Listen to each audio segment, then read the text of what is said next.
Good morning, comic book fans. Welcome back to Comics in 5 Minutes. I'm Everett Shorty.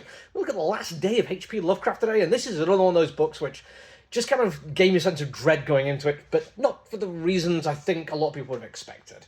See, I am a big old fan of Howie. I think he's a fantastic writer who does some wonderful things. He creates fantastic imaginary worlds and tells wonderful stories about the horror and danger that lives within them, and he's also a piece of shit. And was a piece of shit at the time he was alive. This isn't like some brand new thing where you look back and go, oh yes, but I'm going to judge him by today's standards. No, he was a racist and a homophobe and a misogynist, all those things back in the day, and people called him on it. Genuinely not a nice guy. The reason I always get skeptical, a bit nervous, and a bit apprehensive is whenever I see people doing stories about him, it is so often an excuse to imagine a world where he actually could see into these realms and was writing about things that he actually experienced. And I feel like that's always going to get on my nerves for two reasons.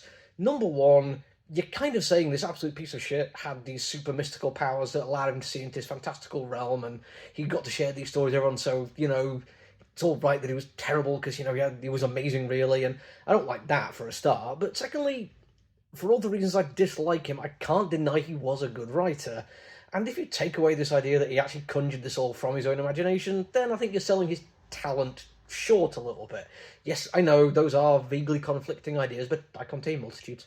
So when I see another book actually about Lovecraft rather than the mythos or playing around what we can do with it, I'm apprehensive. Now, don't get me wrong, sometimes I can forgive some stuff. I'm never really going to crap on Providence, but still, there's a lot out there. This one, there's another reason why I was interested to check it out, and it's because of how absolutely beautiful it looks. Jakub Rebelka. I'm fairly sure I've seen something else with his artwork before, struggling to remember what it's off the top of my head, but I knew when I saw his name it rang a bell, and I looked at some of the artwork for this book, and it's absolutely mind-bogglingly good. There is some moments in the opening pages which feel the closest I've ever seen to somebody putting down on paper what a dream actually would look like.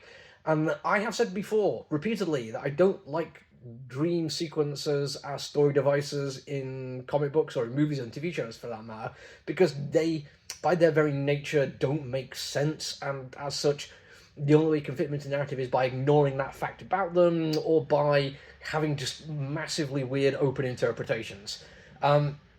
It embraced the fact that it is a dream. It looks dreamlike, it looks alien, otherworldly, it looks bizarre, but there is a gorgeous flow to it, which allows you to see these little moments of reality in there, and you use those to put together a picture of what you're actually seeing and how it would flow in a dream, without it ever actually looking real. It is beautiful and brilliant, and the colouring is amazing. This is a book with limited use of colour, but it's done to perfection. The deep reds and blacks of the dream world we see are fantastical. The real world is washed out and pale, a terrible reflection of everything that the dream world has to offer.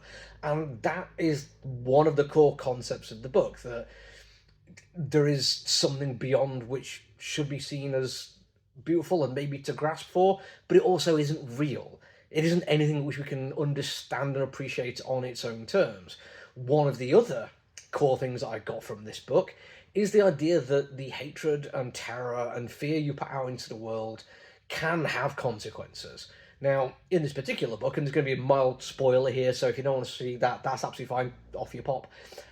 But we do see this idea that Lovecraft lived in a time when we were still building up our understanding of even the solar system.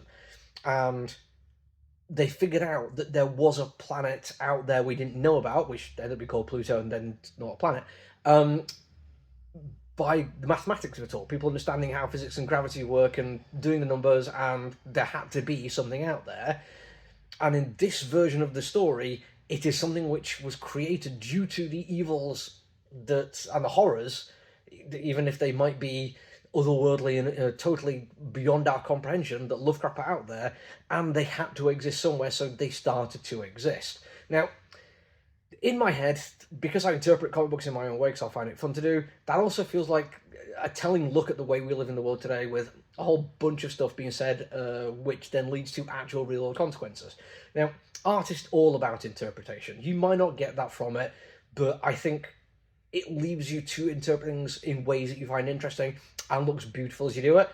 So it's good. It works as art, and it is an amazing little story. I can't wait to see how it plays out. Genuinely good book. That's it for me for now, though. Until I see you all again, look after yourself, everyone. Stay safe. Bye.